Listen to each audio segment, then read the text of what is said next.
Is that is that six-string Steve doing the dishes? Oh yeah, honey, do the dishes. Dana and the crew, Dana, Steve, and the crew at Full Tiny House there, hanging out in southwestern Arizona, working on the RV, doing a lot of work there, busy, and yeah. Anyway, they got some of the neighbor crew in there to work on doing some of the renovations for their vehicle. They're painting it all up. They're fixing it all up. They're putting down some new flooring. I believe they had some water leaks a while back, and it was getting kind of nasty. So they got the neighbors all in, and a little party going on there to do some fix-up work there for the getting the renovations on the good old RV. And of course, the campground they're at, or the park they're at. Time for a dip in that pool. Oh my, yeah, it's getting hot down there in the southwest, and a nice dip in the pool would be a good thing after a hard day's work, fixing up the RV there and painting and all that. Nice big dip in some chlorinated chilly water.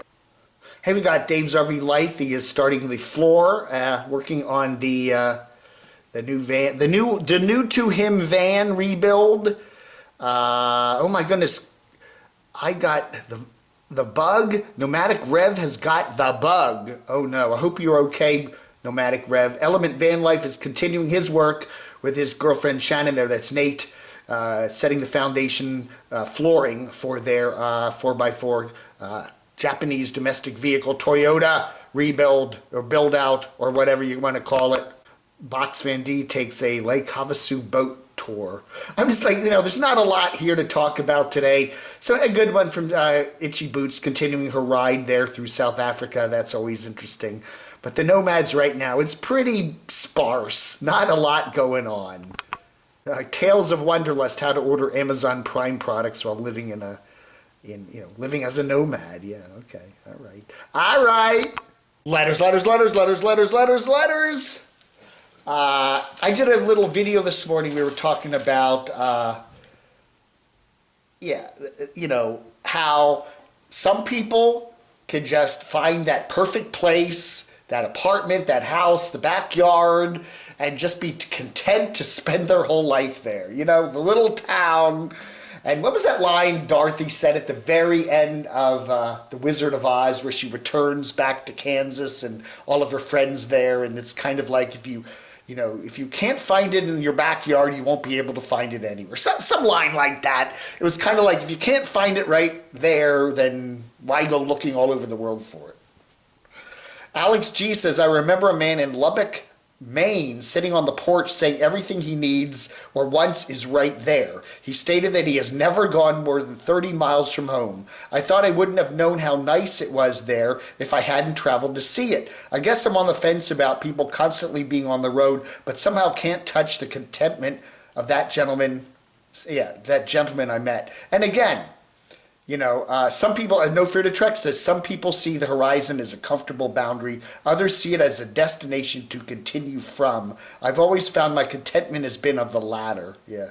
I guess it, again, whatever floats your boat, but I do think, when you're kind of at the end of your life and you're looking back on it and you think, what have I done? And when all you can say is, well, I don't know. It's never gone 30 miles from where I was born. If that's okay with you, then that's cool. Mark from Arizona says, we've all gotten into a cocoon mode, but I think we're all going to be getting out by summer. Things are turning around. Yeah, I think that, this has been a particularly weird 2020, 2021 years, because we've been encouraged to cocoon, and I think it's now getting to a point now where we're like, we gotta get out of here. We gotta get going. Thumbs Up Man says, I thought nobody has hairier arms than Inspirational Nomad until I saw your arms in this driving video. I think that was one of the latest. I usually when I'm doing the driving videos, I usually have, if you can see that, yeah. Usually I have my long sleeve hoodie on or something. It's been a while since I've done a video in the car there with the short sleeves on. I don't know. Rick Martin says you really need a home base and travel vehicle because if you're like me, I'm good for about 3 to 4 months max on the road. But I'm like you, I like the comfortable retirement life where I found my routine every day. Yeah. Somewhere like what you have in Morganton, North Carolina. Rusty is about 10 years older than you. A Rusty 78654, whatever his number. Yeah, check his life out. I have actually. He doesn't have a ton of money, but he has a good 50,000 subs. Makes vids like you every day. Does pretty much what you do. Okay, I'll do that. You know what? I think you're right. I think you need a balance. You know, you need a home base. But at the same time, you don't want to be sitting at your home 365 days a year. You know what I'm saying? It's nice to have a home base. There's a lot of reasons to have a home base. It's a nice place to come back to after you've done the trip. It's home and away. It's nice to have those two concepts in your life. If your whole life is away and there's no home, or your home is on the road, I don't know. There's nice to have the permanence of a home base, but then getting away from it now and then. You know what I'm saying? You know what I'm saying? The change. If your life is always away, then when you're away, you're never getting away from home, right? Betty says, don't put down cocooning. You know, I was saying, you know, when you stay at home and you build up a nice, safe environment and you don't want to leave your little hometown or your little house. Betty says, yeah, I have to admit, although this pandemic is a horrible thing, the little bit that has come good little bit that has come out of it is an emphasis on family and staying home. Those workers that could but weren't allowed to previously by their bosses to work from home love it, and I can see why. No commuting time or catching your coworkers cold or undercutting you, etc., etc. Yeah. I don't know.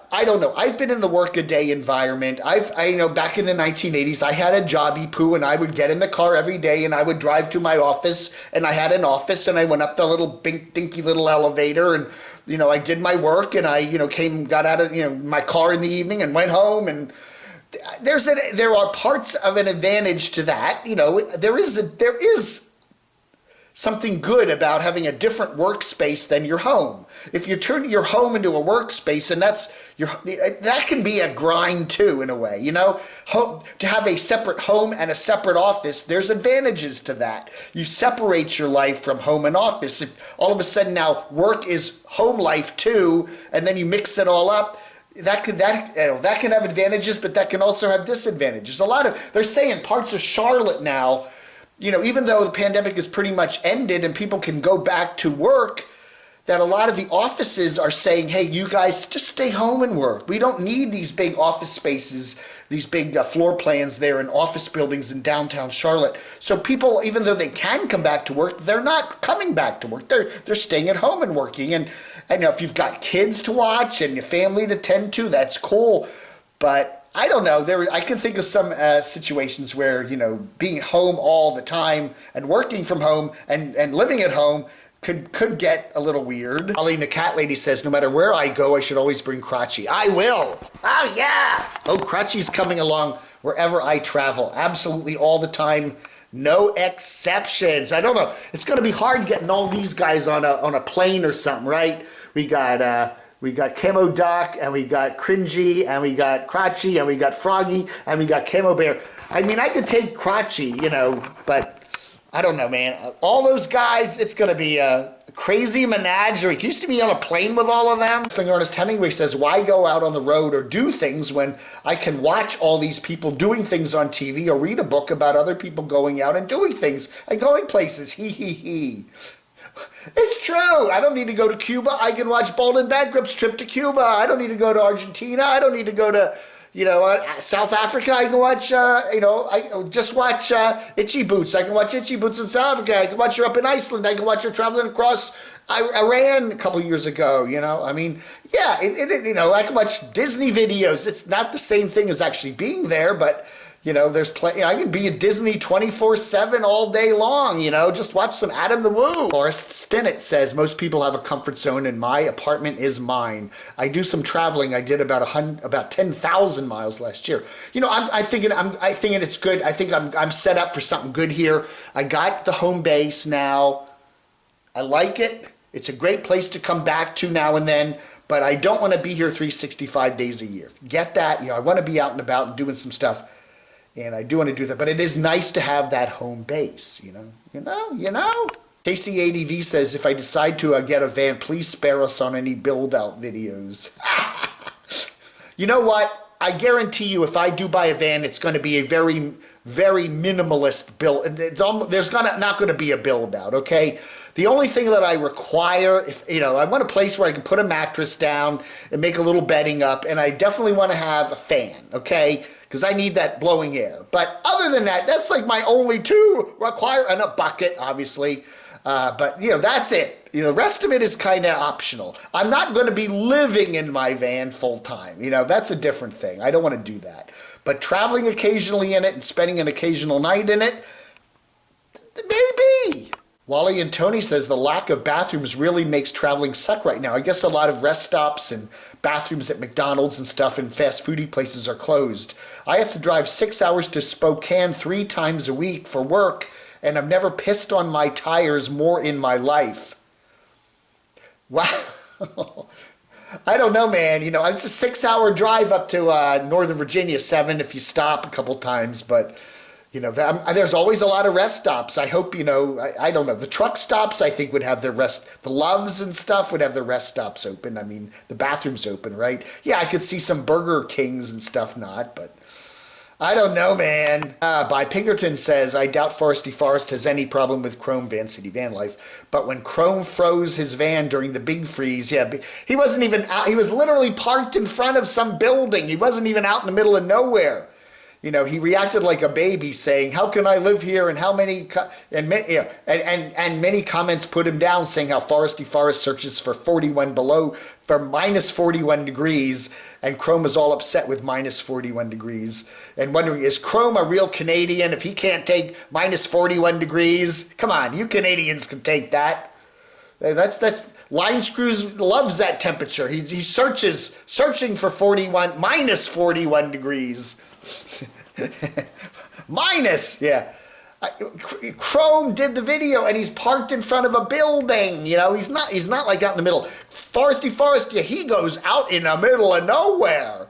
I think most of the time we see Chrome, he's near some other structure or something that has Wi-Fi or electricity or running water. But Simon Van City Van Life, yeah, he's way out in the middle of nowhere. Yes, I get this one. Brian Garrow says, I've never lived anywhere that required me to get emissions tested, which is probably why I still like spicy food. I think I get that. Yeah, I don't know if little Adam would ever pass another emissions test. I don't know, man, but I don't have to worry about it here in lovely Morganton, North Carolina. We don't have a emissions test requirement here. All right, folks, thank you so much for watching. I do appreciate it. It is Letters and More for the 12th of March, 2021. Blog under.